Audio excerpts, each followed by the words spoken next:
Oh, maman, pour bien ça, on a 17 ans, on a payé les maréchal. Non, quand même, tout, mais le col est tout à la moque, moi, il est comment on a que l'on va pour ça, le col événement. Ma copine, vous savez, le col événement, mon col est sika. Parce que maman, Bobi a zoné. Quels sont maman, Bobi a zoné? À cause de mon année, la poussière, il y a mon boutou. À cause de mon année, l'île, le couteau, le monde, qui a tout le monde qui n'a pas panza, qui n'a pas la boussole, il me sauve les télé cacaron et bidon.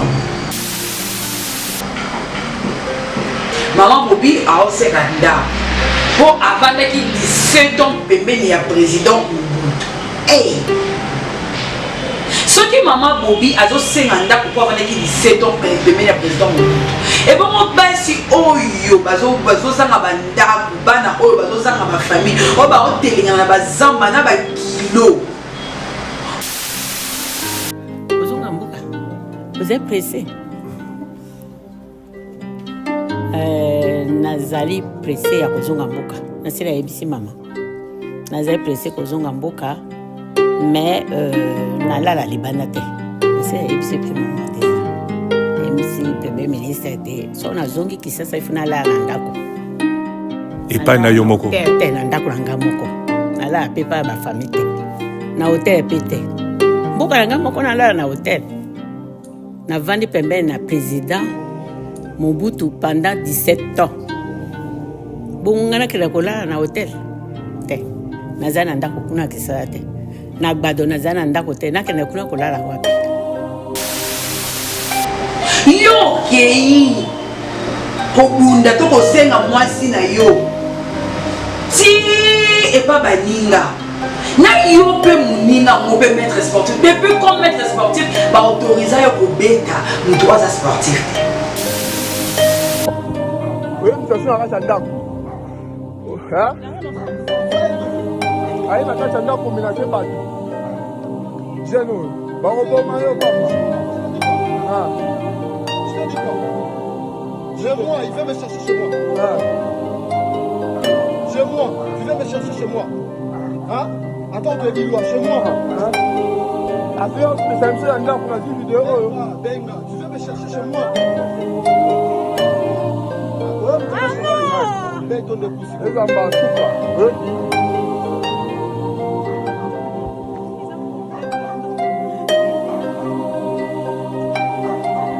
me chercher chez moi. Si vous voulez me laisser votre point d'endroit, vous voulez me laisser votre point d'endroit, vous allez m'appeler. Comment dit? Hein? Vous allez me laisser votre point d'endroit. Vous allez courage, vous allez me laisser votre point d'endroit.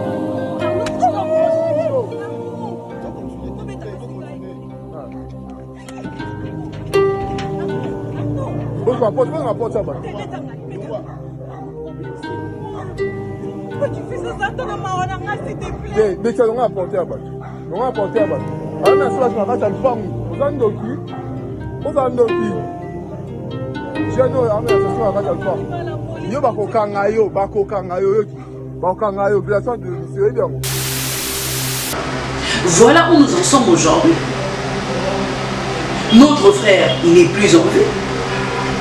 Peu à son âme. Pour Nanini, parce qu'il avait aimé une femme à la folie.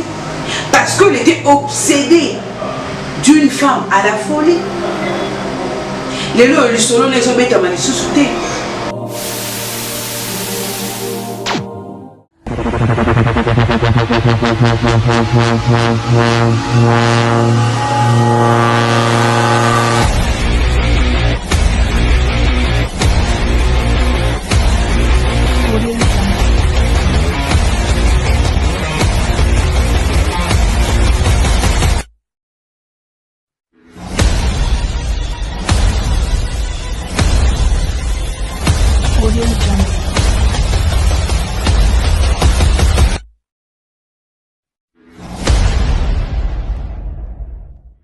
Voilà, on est sur Balandi Jumia Télévision avec mon grand Stouma, une fois de plus, Jumia Télévision, on a besoin de me connaître, on a besoin de me bino, on a numéro, je suis ici, il y a ma soleil à Balamboka, mais pas pour mon grâce, on a une opportunité, on a un privilège, il y a un mandat pour me bino, tout le monde a Matali République démocratique du Congo. Je dis vraiment un grand merci à toi, Sino Bakalate. na soutien un peu confiance nyonso oyo opesaka biso ba les nyonso ya jima ya télévision vraiment grâce à une nini na deux problèmes na une sortie médiatique to visite oyo ya maman première ministre Judith Suminwa oyo qui côté la maman Bobila Dawa to bit kapé ko bit appel solo ya oyo ezoleka na Lubumbashi quand on parle de la République démocratique. La République démocratique du Congo, on touche à tout, on touche à Lubumbashi, Kolwezi, pourquoi pas partout. Bandeko, na vidéo on a dit il y a maman Bobila Dawa, pas yo qui est côté pas maman Judith Suminwa, maman Bobila Dawa, elle était d'abord nue. Il y a comme maman Judith, la première ministre ya mboka na biso alobi ete ezali mbala liboso tozala na premier ministre ya mwasi moto ayebi nyonso mwasi moto abongisaka mboka mwasi moto asala nyonso bandeko tozala bato tolata lunette te tolata mpe masque te. Essayons de voir les choses dans voie normale. Tout le monde a dit que mwasi oyo aye po abongisa mboka mwasi oyebi mpasi ya mboka ntango alekaki na interview na TV5 boyoki makambo mwasi oyo ayaki mpona abongisa mboka makambo asalaki confusion directement ya baarticle ya constitution et maman Judith Suminwa une fois natala lisusu vidéo na ye batuna ye soki akendaka mpe wenze du genre po ameka koyeba mpasi nini oyo peuple to petit peuple bazali kovivre na mboka oyo ye asi kozala lokola chef ya gouvernement. Avec que oui, de fois, vous devez comprendre, hein, c'est ça le courant Kinshasa. Avec de fois, à Kendaka Wende, mais bakoye baningi ya kotala ya kosala, pour qu'on a quoi arranger ma camona tilelo. Gouvernement soit mino, ils ont qu'une année. Na une année où il y a gouvernement ça ceux qui soit mino, ils allaient les locaux mon côté à malam. Ils allaient l'avancement mon côté, ils allaient la côte mon côté il y a madame au gouvernement soit mino, ils allaient que ça et la biso. La deuxième de choses, maman Bobila Dawa le dit que avant de plus de 17 ans, donc 17 ans il y a président Mobutu pour maman Bobila Dawa azon à Congo azo senganda maman Bobi a senganda pour avant de 17 ans il y a président Mobutu hey ce qui maman Bobi azo senganda pour avant de 17 ans il y a président Mobutu et bon basi oyo bazo sanga banda bana oyo bazo sanga ma famille o ba hotelinga na bazamba na ba kilo pour guerre ezaki na mboka babomi papa to babengani ba localité moko ba rebelle bazui yango bana wana pas si wana bakosenga pe nini tant maman Bobi akozonga na Congo akoyela biso nini. Maman Bobi, elle a fait 17 ans, il y a président Maréchal Mobutu. Maman Bobi, elle a 17 ans, elle a interview, maman Bobi est Zawapi. Ni oh maman Bobi, elle a 17 ans, elle a fait Maréchal. Non, quand même, tout méga comme mais le col est tout ça, on a beaucoup comme moi, il comment on a que l'on va ça là, le col événement. Bakopi mais c'est le col événement moko boya sika parce que maman Bobi azoni 15 ans maman Bobi akozonga nani na poussière ya Mobutu akozonga nani lino kuto le mumbe yaki a to maki kuna ba panza ki kuna pona kosoki ba yibili so ba teli kaka bango ebibango. On a marre de tout ça. Toutes sortes de genres de théâtre vous allez communer tout le monde à plusieurs reprises. Est-ce que kosenga maman Bobi yanda il fallait les cabanes interview. Maman Bobi elle a besoin de Kinshasa te, elle a besoin de Guado te, elle a besoin de Pité. Elle a quitté pas naï. Le col gouvernement le bisou. Et ça l'a toujours en après pour na kosala biloko oyo to makambo oyo ezala kana vraiment na urgence te. Mokolo maman Bobi akoya awa to komona kaka basale biso carnaval maman Bobi aye maputa bimi boye non, ça sert à rien. Ça sert à rien. Bandeko, ezala basi, ezala bandeko mibali. Soki omoni eloko ezo simba te, il faut kotika. Il faut kotika eloko leki tika na mokili oyo ezate. Oko forcer ti wapi. Ti ndeko na biso yona yeko kufa. Akufi likola na likola beti. Ben on a comme non oh je sais de quoi je dis hein. Elle est simba ko Javel Mila. Elle dit à Simba Kopo, Il y a Javel et ça va sur le caustique pour Mela. Pendant moi, je suis 9 mois et pas maman. Dans l'histoire, je sais que les Patrick, la fille Betita, ce qui Betita, il y a aussi le maître, le coach Arnold et le coach ce qui Flex. Les colos y a Zoura. Dès qu'on a vu Arnold a Koufi, a Tiki Bissou. J'essaie de voir les vidéos un peu partout. La vidéo qui m'a vraiment tiqué, na voice ou tiqué naï, et les vidéos Oyo Nego Patrick a Kekocha, qu'on peut sa mise en garde, na coach na salle. Betita, elle dira que non, elles ne sont plus ensemble. Ils ne sont plus ensemble, lui, elle, Betita, na Monsieur Patrick. Mais Monsieur Patrick, n'a habité ce qui Betita, on a Betita, à l'écart moi aussi. Ce qui découpe Patrick, on a vu ça, Ngeli. La mise à Toyo, la mise à ce qui est loin, le prophète Neva, la mise à moitié. Je ne sais pas. Parce que la fille, elle a dit, la vidéo, elle ne sort plus avec Patrick. Patrick tenait toujours à la fille. Patrick a lundi, bandit. Au lundi, bitumba banda, timbanda ya maître, ya boxeur. Au lundi, et pas n'importe que quand on est la moisse. Et le moment où tu as dit que tu as les épaules pour supporter ce que tu veux. Est-ce que Patrick aussi avait des épaules? Non, on ne condamne pas le défunt. On ne soutient pas aussi l'acte. Mais on essaie d'analyser, on essaie de comprendre les choses. Les balles à couteau, et ça a 50 ans, et ça a 20 ans, 10 ans de mariage, elles ont koufa. Pourquoi que fiançailles? Mon écoute tout star.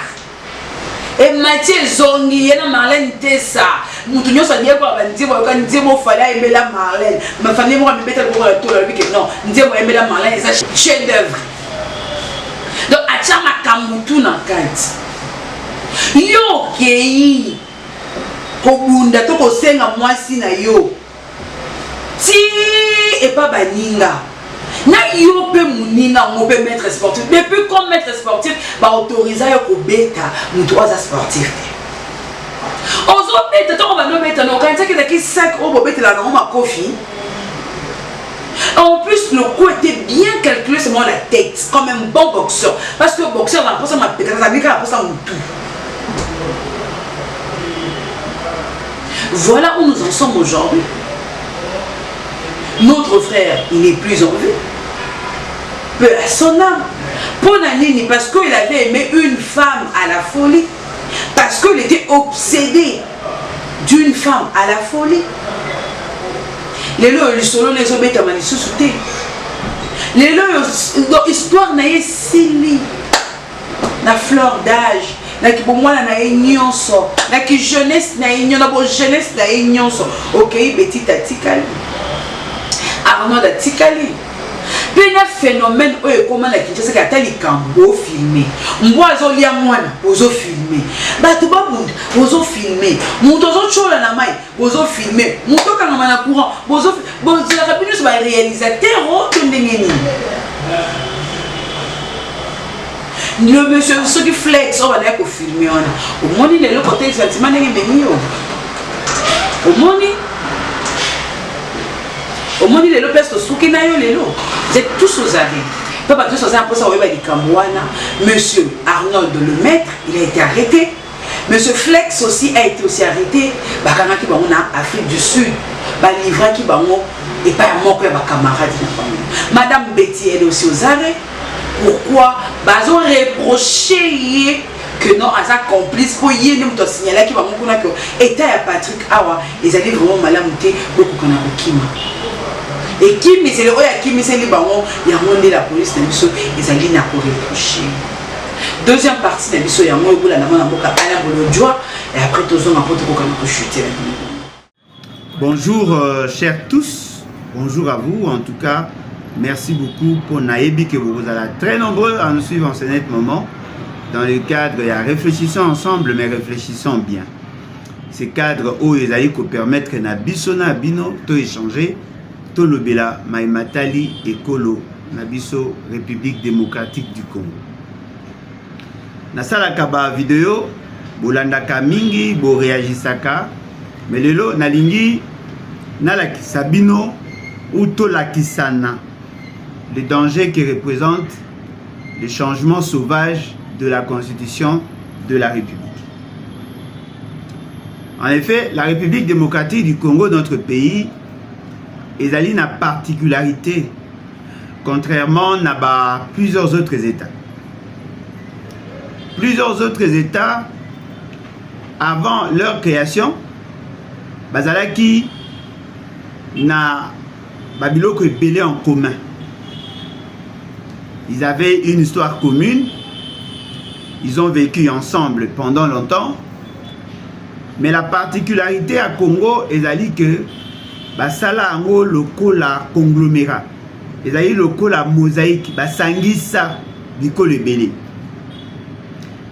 Et dans la création de l'État, il y avait effectivement les territoires, tozalaki na mabele, biso batu tozalaki, l'organisation politique, mundele mutasali, la délimitation à frontière, na biso na ba frontière à pays étrangers, au bazali ba pays voisins, et la décision à mindele, le lenge à kobofandi na biso, lisanga, et utaki na makanisi à mindele, nous avons été et nous sommes un État. Et c'est qui na biso to sala makasi. To koma na État-nation. Na État-nation, wanande ko développer le vouloir vivre collectif. Toza la bateau yo, tozali État, mais tozali pe nation. Le vouloir vivre collectif, le vouloir vivre ensemble. Avant l'indépendance, ma tendance est plus tribale. Et même le parti politique est une tendance tribale.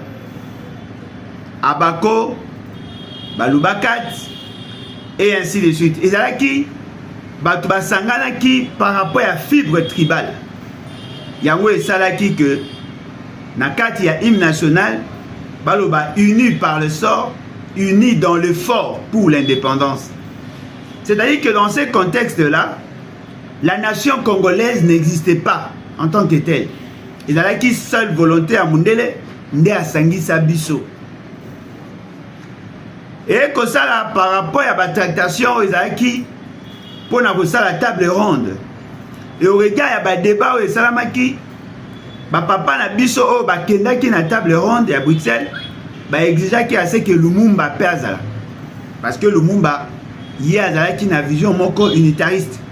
Azaki Koluka que le Congo est sur indépendance mbalamoko. Au lieu il y a ndenge ezalaki bazwango de manière progressive. Batala ba province nanti bongo na simande ba pesa la indépendance de manière progressive. Lui il a prôné pour l'unitarisme. C'est ce qui a fait d'ailleurs à ce que Azo a plus de députés que les autres partis politiques.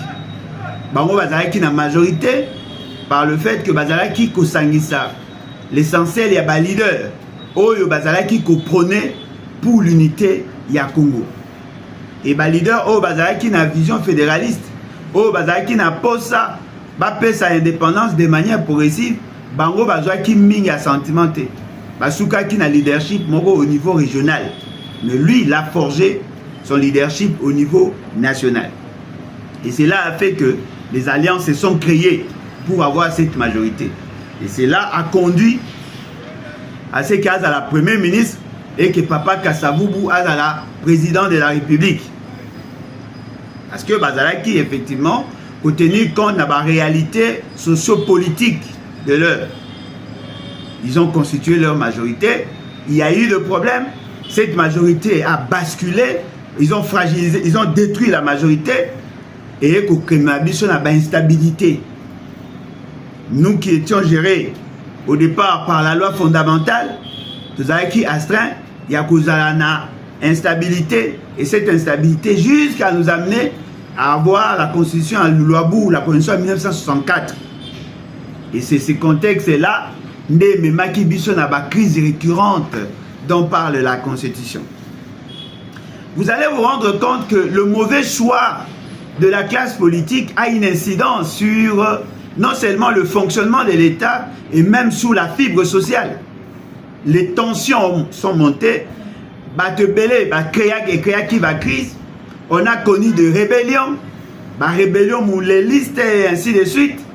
Et ça dit que Mboka Nabiso est déstabilisé par le fait que Batu Baboya qui koyoka peut comprendre l'enjeu politique. Tu as évolué en 1965, le groupe des révolutionnaires, Oezalaki, Mobutu, Tshisekedi et consorts, Bango va s'organiser pour renverser le pouvoir, pour renverser l'ordre politique établi. Parce que monaki que Mboka et Kotaki n'a désordre. Et dans ces désordres, la population ne pouvait pas trouver son compte. Il y avait beaucoup de rébellions, il y avait dysfonctionnement systémique au niveau de l'État. Et Bango, pour établir ordre. En cherchant à établir l'ordre, ils ont donné le pouvoir aux militaires. Et ce sont ces militaires qui devaient organiser l'État. Côté une période mort transitoire pour préparer l'élection. Et ça, la constitution de Bango en 1967, 2 ans après le coup d'État. Cette constitution est bandue qu'on évolué. Ils ont pensé que Ebonga qui va payer ça, le président de la République, plus de pouvoir. Parce que Moni, le col va payer en 67, et là qui mingite, Ebonga qui moutou moga kambabiso, parce que Bango bandai ko kanisa ete, nandenge mboka na biso ezali, et sengeli to na to santo kokisa, bokonzi à l'État, na ndenge bokonzi traditionnel na biso ezali. Mokonzi na dans la likolo ya nyonso, va payer ça plus de pouvoir à la personne du président et Batunion Sobaza na Sénaï. Nde bayeko sala révision il y a 1970. Après 1970, basali les sous révision les sous en 1971. Bayeko sala les sous révision en 1974. C'est là où maintenant les choses ont commencé à sombrer. 1971, avec tout ce qu'il y avait comme conséquence en matière de gestion, l'instabilité qui touchait directement l'économie, la zérianisation, la radicalisation, toutes les décisions qui ont été prises, c'était au cours de cette période. Parce que justement, ça qui vous connaît mingi n'a personne du président. Et ce qui a à commettre erreur, ces erreurs-là se répercutaient sur le fonctionnement des autres institutions, mais aussi sur la population et la structure économique. Ça, la réforme Nabango, il y a 1974. Wanamboka Ezuko sombré dans l'incertitude. Il y a eu des articulations de l'économie, la fibre sociale était mise en mal, l'économie commençait à être secouée, on a connu beaucoup de conflits en international. Quand même que dans le cadre bilatéral, on s'est forcé quand même à transacter avec certains pays, mais le pays commençait à connaître son déclin par le simple fait que les gens ont pris de mauvaises décisions. Les choses ont commencé à évoluer, si on peut le dire ainsi. Mobutu devenait de plus en plus puissant. Il menait des guerres contre les ennemis, les groupes armés. Il commençait aussi à mener des guerres contre tous ceux qui avaient des voix discordantes. Justement parce qu'il voulait avoir une pensée unique. Et le pays est devenu un bien privé. Le sol et le sous-sol appartenaient à l'impère. Pendant ces temps-là, la loi Bakajika existait. La loi Bakajika qui est venue en 1966, et qui initiative il y a révolutionnaire. Et cette initiative a été respectée durant toute cette période. Même lorsque le sol et le sous-sol appartenaient à l'impère, sachez-le très bien, l'impère n'est Azaraki qu'au l'État. C'est l'impère qui représentait l'État. Et le sol et le sous-sol appartenaient à l'impère. De connaître des articulations de l'État. Et c'est comme ça que toutes les entreprises qui appartenaient au privé étaient données aux particuliers congolais qui n'avaient aucune capacité de gestion, aucun sens managérial. Et cela a fait sombrer le pays dans l'incertitude. Nous avons évolué. Tu as évolué et ça dit que l'État était dans l'incapacité de prendre en charge les dépenses liées à son fonctionnement. L'État était dans l'incapacité de financer le projet d'investissement, justement pour construire des routes, construire des écoles, des hôpitaux, par rapport à l'accroissement démographique, à l'évolution démographique. Mboka et Komaki stoppé. Et c'est qui siko et bongaki ba fandi sabo kondi ya mokonzi na bango o ezalaki kondo Mobutu. Babimisi biso ba rythme ya basaka yonsa e bongaki kobinaka na tongo pona lokumu ya Mobutu, kobinaka na pokwa, kobinaka binaka. Le Congolais ba koti na jouissance. Le Congolais va se distraire. Ba meeting populaire. Kokabolaka maputa na image ya mokonzi. Nomaka ba militant à la tête ya ba entreprise. Kokomisaka ba militant, ba gouverneur, ba ministre et ainsi de suite. Mboka ekomi kokende mabe. Batu baza komona ke yango nezalaki esengo. Toza na meeting na sele. Bo mobiliser batu, ba pesi batu maputa, ba mbongo, ba ke kokumisa Mobutu, ba yembelie. Ba fête na ba fête. Mbongo ezokota muke, ezobima ebele. On n'a pas pris le soin d'investir pour l'État, on a investi pour le pouvoir. Et c'est comme ça que l'UDPS est né. l'UDPS est botami na contexte wana. Bango pe bazaki ba frondeur. Bazaki ba frondeur, il y a un père. Ba yeko koma lettre na pandanji là, ba tumususu ba contresigner et Koti et sali des ordres au sein de un père qui était un fait privé mais qui avait le titre à propriétaire de l'État. Pression et bandit avec la pression à perestroïka, la pression à démocratie, parce qu'il n'ingisa que ça, le bipartisme. Et bon, qui avoir deux tendances. Tendance à pouvoir avec un père, tendance à opposition avec le fondeur du impère. Babandi kotia pression. Mobutu a que ça la déclaration nae au alubai qu'il vous prend congé du impère. Le col texte c'est le baki que le président impère n'est chef de l'État.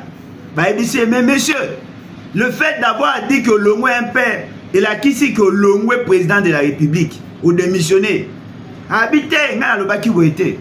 Ndé a eu quelques jours après, il y a que qui s'en a battu que non, il y a Longwa qui prend congé, il reste le chef de l'État.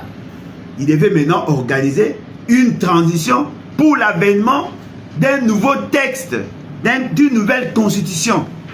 C'est comme ça que Conférence nationale souveraine Ndeye Kochama, avec tout ce qu'il y avait comme désordre, indiscipline, bah, quand même comprendre la constitution en 1992.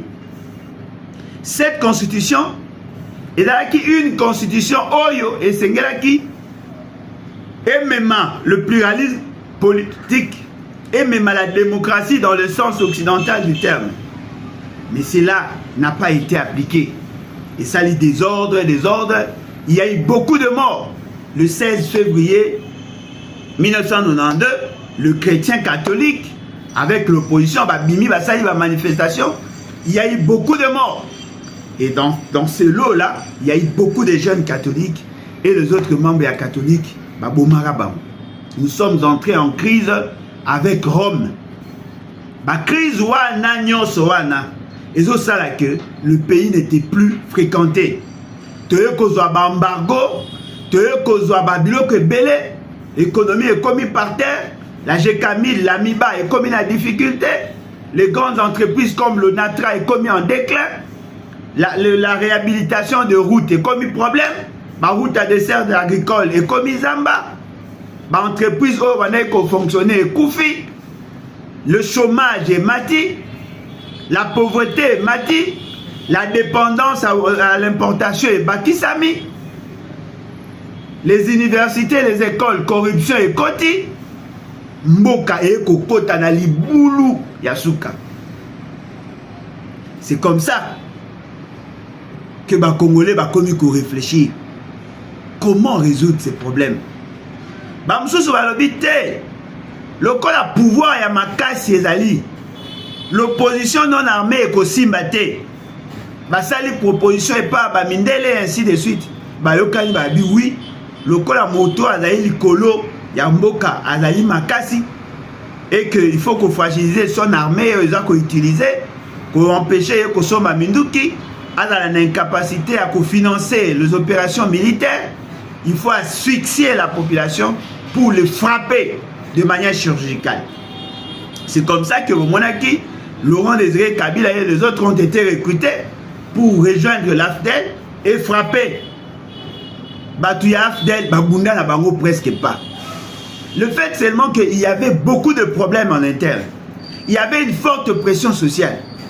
Les agents publics de l'État étaient impayés. Il y avait un problème de route, d'embouteillage, accès au carburant, les services publics. Il y avait beaucoup de problèmes. Les opposants se sentaient asphyxiés.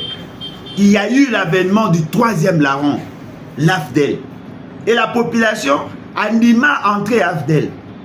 Pour nani, pour monaki que na politique ya Katiawa, les opposants n'étaient pas en mesure de faire face à la personne du président. Étant donné qu'Azalaki n'avait service nyonso na simanae, il avait privatisé l'État. Batu nyonso bakomaki frappé de l'immoralité. Babi ok, il faut canaliser maintenant les frustrations qu'il y avait. Le Natra en difficulté, l'armée ne pouvait pas se déployer. Erzaï en difficulté, l'armée ne pouvant pas se déplacer. Problème, il y a équipement, problème, il y a solde, problème, il y a tension. Le corps à Mokonziwa na monaki que et comme qui passe pour gérer l'armée, à Kaboli armée, à Luki Bandekonae, à Luki Bao, Basala qui a allégeance, à comme qu'on peut ça moyen pour étouffer les autres et empêcher à ce qu'il y ait coup d'état militaire ndege bango basalaki. Dans le contexte où on a Mundela dit voilà, tu as atteindre notre objectif. Il est fragilisé. Il fallait maintenant le frapper. Les médias se sont mobilisés. L'opposition de l'époque UDPS va s'organiser. Pour Nakosala, c'est que Mobutu est de plus en plus fragilisé en interne. Ils ont capitalisé tout ce qu'il y avait comme frustration. Ainsi, ils ont permis à ce que le Congo, le Zaïre de l'époque, a la fragiliser en interne. Avec une bête à frappe chirurgicale, 6 mois après, l'AFDEL avec un quota, avec un pouvoir. L'AFDEL et Yaki, et Yaki, Basangi Saki, un pays est belé. Parce que la crise Wana est Yaki multiforme. Et Yaki à plusieurs niveaux. Au niveau de la région, de la sous-région et au niveau interne. Maintenant, Basali coalition avec UDPS et alliés. Basali va organiser une surtout en interne et tout ça. Va recruter tous les groupes armés qui sont en conflit avec l'État. Basangi si bango nde pour renverser le pouvoir ya Mobutu. Mobutu tango azalaki na bokonzi baza koyebisa non. L'opposition est déstabilisée. L'opposition n'a pas assez de moyens. L'opposition n'a pas la force. L'opposition n'a pas la capacité. Le peuple est fragile. A koki ko mener action durant 3 jours. Basala akam koloso to voit qui gaz la kimojane to beti masas. Moi 10 15 personnes bakufi bakokima. Tozali nan mokozazai na Mobutu CCC ko kukungwe babeta maboko bayemba baloba. Bakokoma te. Totina phase na biso bazali. Tozali na ba commando, DSP, tout ça, CETA, qui comment baloba. Mais biso bao tozalaka na Congo. Tout le monde a bitumba phase abundate. Basoda bakima, basoda balongola ba tenue. Bato bazalaka, Mobutu est encore là, il est puissant. Kokumisa, Koloba, Baloba. Mais personne d'entre eux ne pouvait s'imaginer que ce grand léopard a Kokima. Mobutu Akima. azwa avion akenda badolite ake kawele baye kobundana ye baye kotia pression bazwi ye babimisa ye. Mobutu a été enterré na Maroc devant 6 personnes. Toute la masse qui était derrière lui et qui m'a batu nyonso banaye koloba Mobutu Sese Seko, Mobutu obelema Nkoyi Mobali, mokonzi ya basuka yende batu wana mingi na bango bakotaka boloko bake kosolola na Laurent Désiré Kabila yokela biso mawa tozalaki kozala pembe na Mobutu mais tozalaki na pouvoir te tozalaki nde ba esclave yondo eko libérer biso. J'ai vu Mobutu prendre un verre de sang humain. Mobutu sortait avec nos femmes. Mobutu balobi. Ce sont les mêmes personnes qui disaient à Mobutu Oza Nanu, Oza Mokondi, peuple alingio. Mobutu a fui à Kimamboka Oyo. À cette époque, l'opposition avait une arme. À cette époque, l'opposition avait une capacité de mobiliser 10 millions. À cette époque, y avait-il un opposant à même de faire face à FARDC ou na phase à l'époque? Mais Mobutu a fui. Mobutu a Koufa. A Koufa na Maroc. Bakunda na un petit espace. Comme tout humain. Les gens pensaient qu'on allait l'enterrer avec gloire. D'autres pensaient même qu'il était immortel. Oh, mais la Ramakila pour se rajeunir. Mobutu a bel a raté. Azawa. A Koufa na Maroc. Enterré devant 6 personnes. Matanga Mobutu les cas inaperçus. Les gens l'ont su qu'à la radio et à la télé. Mais il était quand même puissant, non? Masuka. Nyonso wana pona nini. Ndenge bolandi histoire, ezalaki batu bazako sangana pour que ba pesa bokozi nyonso ya l'État en un seul individu. Or, en réalité, l'État a été créé justement pour créer les conditions à équilibre sociétal. Les hommes ont réfléchi sur la création d'une personne morale que l'on appelle l'État. Et l'État est allé ensemble à bas normes, ensemble à bas règles. Batu baboyi ke bokonzi ya ko décider etika et pas mutu moko ba pesi yango na un ensemble de principes yango moni tant baza koloba l'état za mutu te. L'état c'est un ensemble de normes. Si l'état n'existe plus et que l'homme se confond à l'état, le jour où cet homme sera fragilisé, l'état le sera également. Il faudrait que l'État congolais ait un ensemble de principes, un ensemble de normes, un ensemble de règles. Et lorsque tous les animateurs ont la responsabilité d'appliquer ces normes-là, arrivent à le respecter, naturellement, il y a un bon fonctionnement. C'est ce qu'on appelle bonne gouvernance. Et c'est que l'État a mutute. To confondaka batu oyo baza ko assumer fonction na l'état te. Félix Tshisekedi aza l'état te. Félix Tshisekedi aza mutu oyo balobi ke ba pesa e fonction dans l'état. Azali ko assumer fonction dans l'état. Il est en train de jouer un rôle. Mais soki na mutu na ye aza ko kanisa ke yende l'état abungi nzela. eloko ya sika na Congo ezate to connaîtra qui situation que balingi ba adapter constitution na saut d'humeur ya mutu to mona ki suka na yango lelo baza ko mema biso na même débat o mokonza mboka aza na bokonzi mingi te premier ministre aza na bokonzi ebele ba pesa bokonzi ya mboka o non ndenge ezali wana yesengeli ye abanda konome premier ministre abanda kolongola ye esengeli anomaka gouverneur abanda kolongola ye débat wana esi esalema eloko ya sika eza te na se ya moi to viva yango déjà. Namboka na biso tozala na président de la République qui nommait le premier ministre. Namboka na biso tozala na président de la République qui nommait le gouverneur. Namboka na biso tozala na président de la République qui a engagé l'État sans que ça la rapport et pas Moutou Songolo. C'est lui qui décidait. Mais tout le monde a dit qu'il échoua. Yango tolobi te to kabola bokondi. Pour que Moutou Morote a même la biso liboma na ye na l'État. Et sengeli tout ça le système à babande. Na lingi na zo exemple ya lolenge nzela na biso ezali ndenge to jekaka banzela na Kinshasa. Na zo exemple pour vous faire voir la situation ya mboka na biso. To sali banzela il y a 2 bandes. Tozana banzela il y a 4 bandes. Tozana banzela il y a 8 bandes. Toyokani boy. Toyokani tolobi te.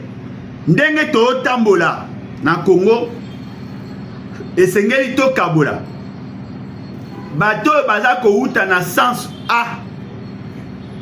Na bato bazo uta na sens B. Bakuta na kate na 4 nzela. Et bongi to sala o to bengi ba séparateur. To kaboli 2 bandes, to 4 bandes, to bande moko ya sens A. Bande mususu ya sens B. C'est-à-dire que ba oya boye. Ba oya ba uti na boye, ba oya ba okende boye. Na katikati wana to kabola to tia séparateur. C'est-à-dire que oyo ko kende na bande wana oya bande ote. Et na séparateur wana bien que to tcheba passerelle oyo ezali na possibilité que mutu ya bande A akoki kokota na bande B mais nesika oyo to prévoir mais soki akoti na bande B akoki kokende na sens B te na sens A ti fois que na sens bande B akokende na bande wana na sens na yango toyokani tosali yango lokola ezali banzela ya 4 bandes obe ya 8 bandes na bande wana oyo ezali ke baokende na sens A tosali traçage tolobi oyo ekati bandelo ya ndambu okoki kosala dépassement mpona kokende mais sika oyo esali ndelo ya molongo ya kolandana okoki kotambola kokota na bande mosusu te tolobi esika oyo totie baligne bandelo boye elakisi ke bato ya makolo bakokatisa pour que bato ya makolo bakatisa totie basigne basignalisation ya kolakisa ke ngonga oyo bato baotambola na nzela na mituka botelema bato ya makolo bokatisa topesi ndingisa tolobi esengeli etambola boye tolobi pe lisusu na kati ya nzela mpona kokumba mituka kokumba moto esengeli ozala na permis c'est-à-dire que l'état pesa yo permis mutuka na yo esengeli ezala na carte rose mutuka na yo esengeli ezala na assurance esengeli ezala na contrôle technique topesi ba ordre tobengi yango code de la route piéton okokatisa na ngonga boye okotambola na bande droite et ainsi de suite mutuka efezala na condition boye et ainsi de suite bahabite il faut tosala basens unique bakomi ya moko bakangi nzela olekela na bande ya A ekomi na bande B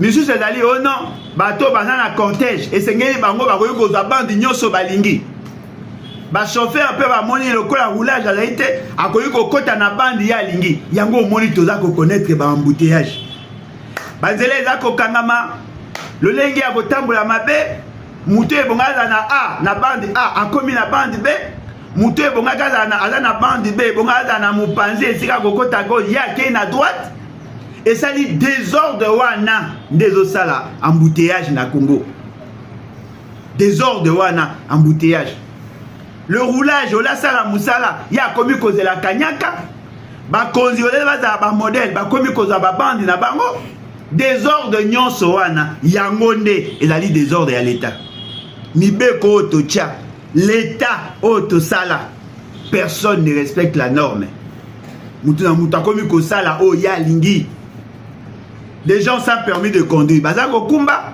bamituka sans carte rose eza kotambola sans contrôle technique eza kozala bapani na babalabala désordre désordre. Ma moto est comme ça la transport. Mituke faut na volant à gauche et là na volant à droite. Désordre wana nezo salake. Ogoyo ko sala trajet il y a 11 km, mosali 4 heures du temps. Désordre wana, c'est le même désordre net au monde dans la gouvernance. Okomona un chef de division. Oh azali na service déconcentré nommé par un gouverneur. Alors que le texte, où est nommé qui est Liboso, alors qui le texte est président de la République, ou il y a ministre, bah annulé par un gouverneur a nommé où il y a Batou, c'est-à-dire que désordre wana, ils ont se ressenti dans l'État. Mbongo et bongo et la chaîne de dépenses, bah comme il ça va mode exceptionnel, bah projet bongo qu'elle a validé. La procédure de validation du projet, et ça cause à la respecter. Mbongo et bonga qui va foutre à soda, bazu ba sombele ango ba tumsusu ba mituka. C'est-à-dire que désordre nyonso wana, yango ndezo sala mboka na biso ezala boy. Aucune route ya Kinshasa eza malamu. Nyonso ezaka mabe. Commune à Kinshasa, commune à Barumbu totalement enclavé. Banzela nyonso tout mabe. Banzela salité, ba potopoto mai esika koleka, ba salité tonda. Banzela nyonso tout mabe. Nyonso wana pona nini? Toboyi kotosa mibeko. Mutu na mutu akomi kosala oyo alingi. C'est ça l'absence de l'autorité de l'État. Un président de la République qui se lance dans des actions qui sont contraires à la Constitution, a signé un accord sans qu'on consulte les textes, l'institution misusu olé qui va ça la misère pour que va dans le contrepoids à pouvoir, va dans la garde-fou à pouvoir, comment koyembe la mokonzi yango salaire et le pesa mela mutu ndenge sengeli ba komi ko sala ngo na ndenge balingi, c'est-à-dire que désordre na mboka oyo, vous n'avez pas idée. Au lieu que batu batia ordre na ndenge na bango ya fonctionner ba habiter, il faut pas changer les sous constitution pour baza ko mona que constitution za ko sunga bango te. Mais constitution est limitée pouvoir. Constitution bino bolingi bo sala e ko pesa pouvoir ebele na mutu moko. Mais yango nde memi biso na kao. Ce qui vous konze pesa mbeli na mutu moko, l'administration ko fonctionner malamu te. To viva yango. To mona yango depuis 1965 ti na 2006 to viva situation wana. Parce que plus le pouvoir est détenu par une seule personne, plus l'administration devient fragile et vulnérable. Il faudrait que tout ça que notre administration est zone avec force. Il faudrait tout ça en sorte que le pouvoir est limité pouvoir. Montesquieu l'a dit. Au lieu que tout lié bandenge bandinga basala pour que le loba comme malam biso to zonga na pouvoir traditionnel. Oh non, il faut te payer ça mokonzi belé. Mais mokonzi nini oboko bakisela e au-delà o ezali classique. Et c'est ngeli to changer constitution. Na ko luka ko changer constitution pour convaincre basali nini ba kaboli peuple. Ote eza bokonzi ya baluba. Ote eza siko peuple oyo bozo linga bosa ela constitution. Bozo kabola ye. Tozo zonga na situation to vivaka déjà vers les années 60. Pour qu'on changer la constitution, il y a ma division. Pour qu'on changer la constitution, il faut diaboliser l'État. Pour qu'on changer la constitution, il faut ma administration publique.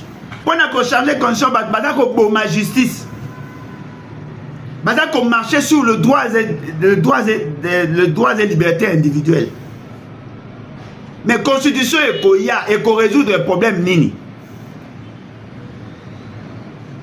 Batu bakomi bilema batu bazo kanga misu bazo yeba te ke lolenge tozo kende mabe oyo déjà to viva eza eloko te ke ono ba te to viva yango déjà La concentration à pouvoir en un seul individu n'est pas une bonne chose. L'État ne peut pas coexister dans le même espace que là où le pouvoir est centré sur un individu. L'État est une réalité abstraite. Autopécie et Bokondi. Mais ce qui va individu, comme il a pouvoir dans l'État, c'est fini. Parce que les hommes sont limités dans le temps et dans l'espace. Tokanisa malamu. Changement de la constitution de manière sauvage. Ezalik mabe makasi. To viva yango déjà. Changement de la constitution de manière sauvage. Ezali mabe makasi. To éviter yango. Parce que wana ekokabola biso davantage. Ekokabola biso en termes de tribu. Ekokabola biso en termes d'idéologie. Ekokabola biso en termes de doctrine. Tokozala plus divisé qu'avant. Ba obligeaka peuple constitution te. Ba obligeaka batu constitution te. Bokoyi koya te ko ba ne to boyi constitution ezali a tozo changer ezalaka te. Boende bobo mamboka. Boende bobo mamboka. Non, boye bisangai, ceux qui battent ba boy constitution, bo sani. Boko imposer bango ango. Bino groupe moko ya bat, boza pe belete. Bo décider sur les autres. Vous allez imposer un texte constitutionnel à 450 tribus. Beaucoup imposer tous les partis politiques votre constitution. Ils ont la tête. Et voilà l'aberration. La personne qui est liée à la constitution. Azako obligé n'a pas gouverneur va signer acte, va signer pacte, il y a régé la constitution. Mais nous sommes acte, il y a haute trahison. C'est une décision, il y a démission. Tous les gouverneurs qui ont signé cet acte-là ont démissionné de leur fonction. Toute personne, président soit-elle, qui a signé acte, a lobby qui a démissionné. Le pouvoir est dans la rue. Ils ont hâté. Ils ont hâté. Oh, Bisso, gouverneur, ton limite a changé la constitution. Oh. Mais organiser qui va élection sur base de la constitution. Vous avez gouverneur sur base de la constitution. Si vous combattez la constitution, vous combattez l'acte de commission de la gouverneur. En ce moment-là, nous sommes à cause de Mando qui n'a pas trouver légitimité. Parce qu'il n'y a aucun texte dans ce pays qui interdit le renversement du pouvoir. Il n'y en a plus. Il n'y en a plus. Sans la constitution, la rébellion devient légale. Le fait d'avoir attaqué la constitution, vous légitimez la rébellion.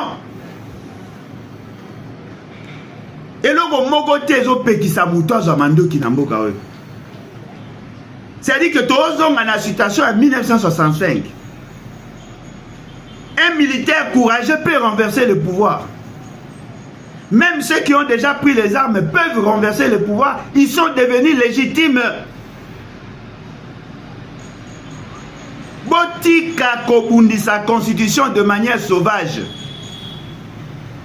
Constitution des comme Sabino, président, gouverneur, ministre. Le fait seulement que bo bundisango batu nyonso bakozwa mando qui contre bino bakoza la légitime et bakoza la légale.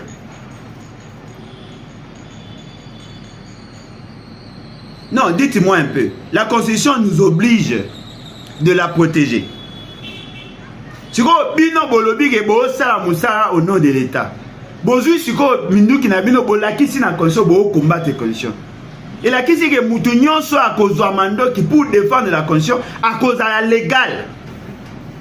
Et la population va légitimer son pouvoir. Boko Lisamayele, et là, on ça les a tinate. C'est quand même surprenant. Mingi batu ya opposition va soutenir la rébellion. Mais aujourd'hui, Félix Tshisekedi n'a pas soutenir la rébellion. Pour que va commis la rébellion. C'est surprenant. Comment quelqu'un du pouvoir peut-il s'investir pour renverser le pouvoir? Mouta pouvoir à consolider l'État. Mouta pouvoir renverser un ordre politique établi. Mouta pouvoir renverser un régime constitutionnel. Bozo linga bino mo bo renverser ordre politique établi. Garantie ni bino boza na ngo ke bino nde boza na bako boza bokozi. Vous pensez que dans cette armée n'est aux alliés Mouto aza prêt à cause amando ki azate? Non. Et là bo ça est en sens de tozo benda bino matoi boyo kaka. Boyo kaka. Dans l'état, magambeta moula nenge bino bosa wanate. Boyo kaka. Bino bozolo bake boza na bokonzi. Et outi na constitution, au même moment bino moko bozo combattre la constitution wana. Et bokanisi que eza malam. Qui va gagner dans ça? C'est pas vous.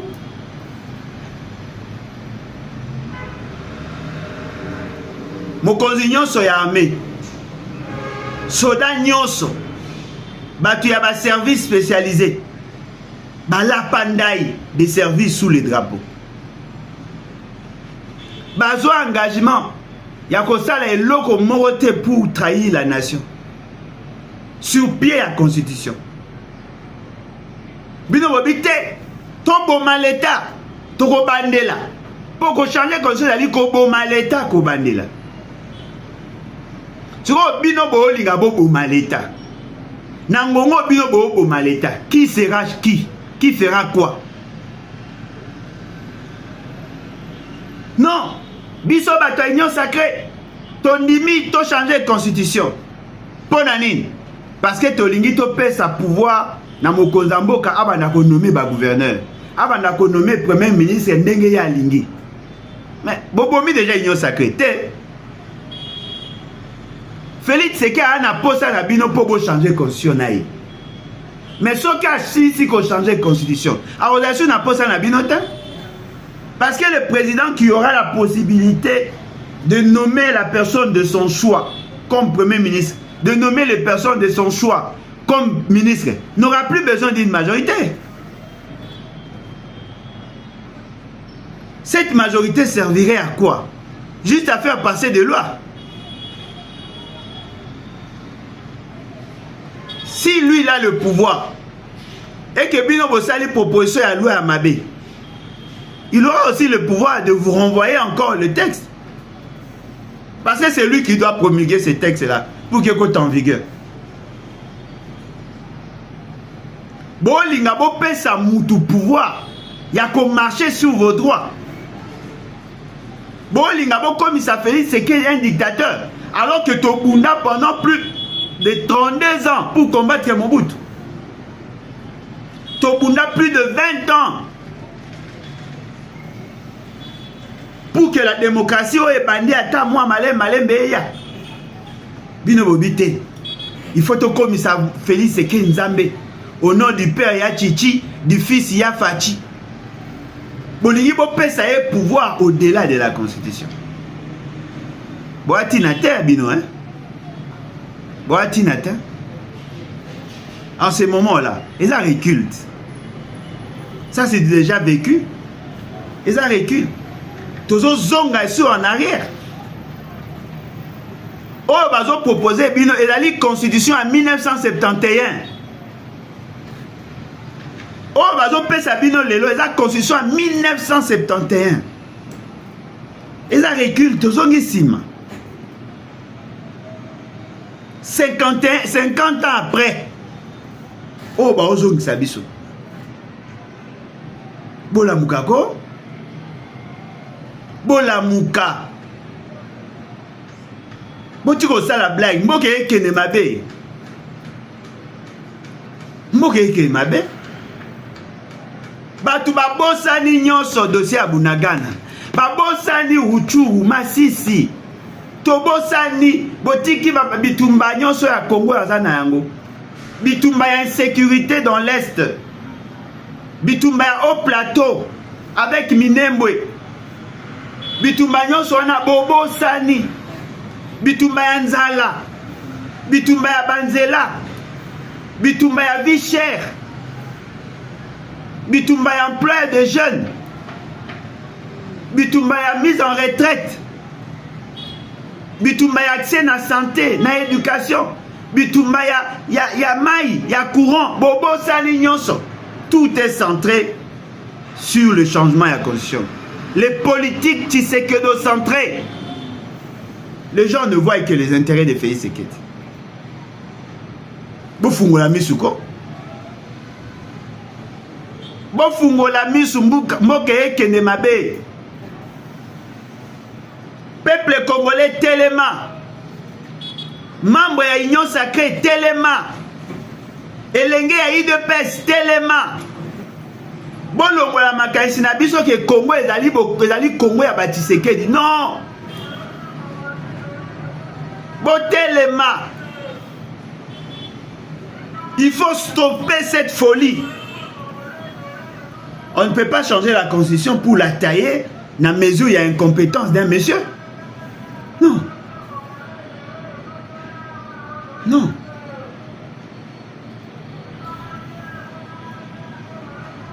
Toye bayango.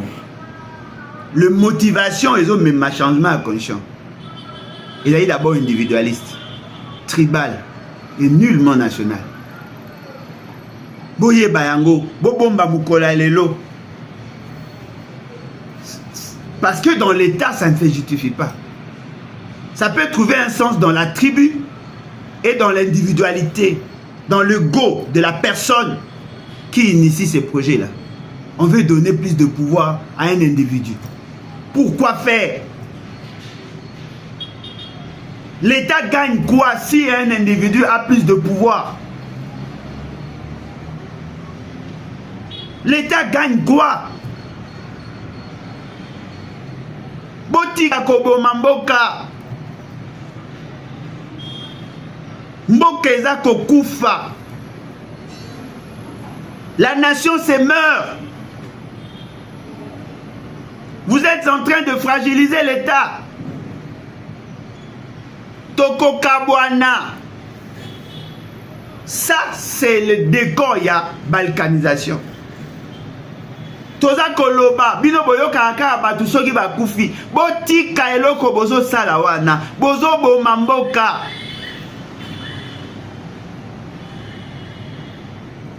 Tolobit. Les générations futures baroye bage tolobaki. Tolobi. Boyoki? Tolobi. Biso tolobi. Les générations futures retiendront que nous avons lancé l'alerte. Nous allons vers la balkanisation. Parce que je ne vois aucune tribu dans ces pays qui va accepter que le pouvoir soit centré sur un individu. Je ne vois aucun parti sérieux accepter que le pouvoir soit incarné dans un individu. Je ne vois aucun citoyen sérieux soutenir ce banditisme. Attention. Lelo, bois makasi. Boza makasi indéfiniment. Mobutu aussi était puissant. Mobutu aussi régentait l'opposition. Mais Bakunda est au Maroc devant 6 personnes. Rien ne vous rassure que vous resterez indéfiniment fort. Rien ne vous rassure. Et nous avons lancé l'alerte. Nous pensons que Bato Bazana Mato Yakoyoka Bayoki. Bato Bazana Mato Yakoyoka Bayoki. Soki Boboy Koyeka Mitalibino. Nalobi yango lisusu. Boboy Koyoka Mitalibino. Mais biso to continuer combat. Advienne que pourra. En tout cas, j'encourage Ndekolangai Seth Kikuni. J'encourage Ndekolangai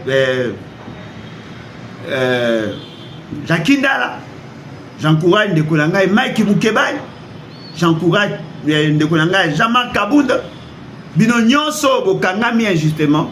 je vous encourage. Bah jeunes nyonso ya Lucha, ya Filimbi, tous les jeunes ya mouvement citoyen. Oh bazali na cachot, na prison, je vous encourage. Bah tout nyonso bazako subir l'injustice dans ces pays. Oh bazako bote la bango babiloko, ba mapangu na bango. Oh bazako boya kofuta bango banyongo. Je vous encourage. Sachez-le très bien. Ces choses-là ne resteront jamais impunies. Un jour, vous aurez à bénéficier de la justice. Un jour. Et ceux qui prétendent être au pouvoir aujourd'hui, sachez-le très bien, vous ne resterez jamais, vous ne resterez pas impunis indéfiniment. Un jour, vous serez jugé et condamné. Félix Sekei talanga bien. Un jour, au Samba, Nambourou. Un jour, au Samba. La révolution, pardon, est finie. Hein? Ne rêvez plus. La révolution, pardon, est finie. Vous causez du tort, vous faites du mal à mon peuple, vous serez jugé et condamné. Ça, je vous le promets. Vous ne resterez pas impuni indéfiniment. En tout cas, merci beaucoup et à la prochaine. Merci. Bye. Merci na tombo disposer ka vraiment grâce to sur Djimoya télévision na senga bino ka ke loko moko ko continuer à s'abonner na aimer pourquoi pas pour partager ba émission na biso nazali vraiment na posa ya un bon ingénieur au besoin de la maîtrise minga makambo YouTube parce que YouTube est comme kunyanga nzoto ka mo muso se danga au moins parce que là ça n'est vraiment de trop. Un bon ingénieur qui peut vraiment nous aider avec des difficultés au tozali na yango vraiment et que ça la biso vraiment malam ce qui est sur unité dans la biologie to kutani na nuesika. Merci.